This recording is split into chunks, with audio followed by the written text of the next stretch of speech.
नमस्कार दोस्तों, आइए सुनते हैं एक धार्मिक प्रेरणादायक कथा। भगवान भाव के भूखे हैं। जी हाँ दोस्तों, भगवान सच में भाव के भूखे हैं। कैसे? तो आइए जानते हैं इस कथा से। एक बार एक बहुत ही प्रसिद्ध कथावाचक हुआ करते थे, जो कि दूर दूर देशों में जाकर अपनी कथा का वाचन करते थे। उनका नाम कथावाचन की वजह से प्रसिद्ध था। उनकी कथाएं ऐसी होती थी कि लोग सुनकर भाव विभोर हो जाते थे। वे जहाँ जाते थे वहाँ बहुत भीड़ जमा रहती थी। तो उनका नाम किसी परिचय का मोहताज नहीं था। एक बार वो माँ भगवती के दर्शन के लिए एक मंदिर में जाते हैं, जहाँ पर वो देखते हैं कि एक निर्धन व्यक्ति बैठा हुआ माँ भगवती का पाठ कर रहा है। उस व्यक्ति के कपड़े फटे फुटे थे और मैले कुचैले थे। उसका उच्चारण भी बहुत सही नहीं था। तो जब ये कथावाचक उसके सामने से गुजरते हैं तो उसको टोकते हैं, कहते हैं कि तुम माँ भगवती के पाठ का उच्चारण किस तरह से कर रहे हो। कोशिश करो कि शुद्ध उच्चारण करो, तभी इसका कोई फल है। और ये कहकर वो माता के दर्शन के लिए चले जाते हैं। और जब दर्शनों के बाद वो अपने घर वापस पहुंचते हैं तो उन्हें बुखार पकड़ लेता है। और वो बुखार रात होते होते बहुत तेज़ हो जाता है। कई डॉक्टरों को दिखाते हैं, कितनों से परामर्श लेते हैं, लेकिन उनका बुखार नहीं उतरता।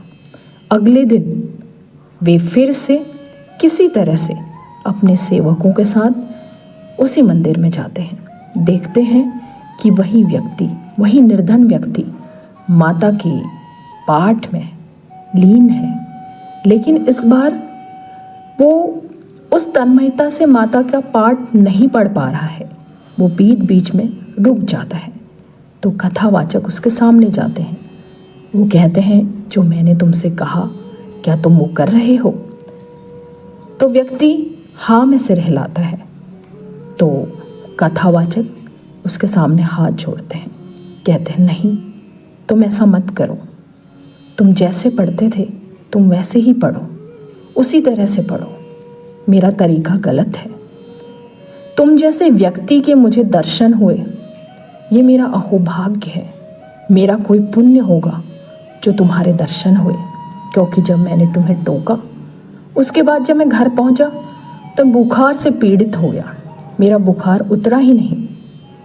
तभी रात्रि में जब मुझे थोड़े पलों की नींद आई थी तो माँ भगवती ने मुझे दर्शन दिए और कहा, तू कौन होता है?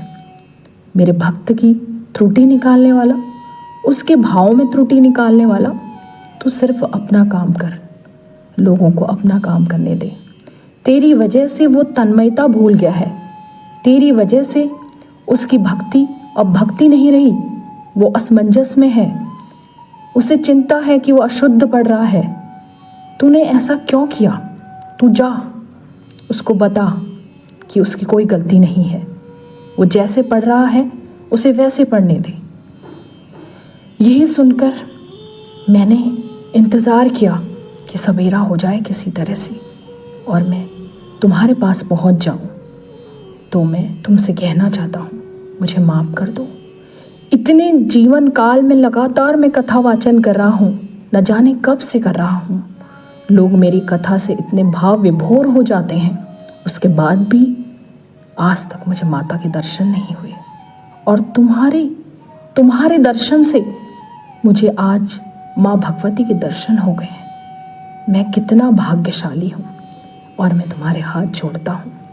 अब तुम ये मत सोचो कि तुम्हारे अंदर कोई त्रुटि है। त्रुटि तो मेरे अंदर थी, जो मैंने तुम्हारी त्रुटि निकाली।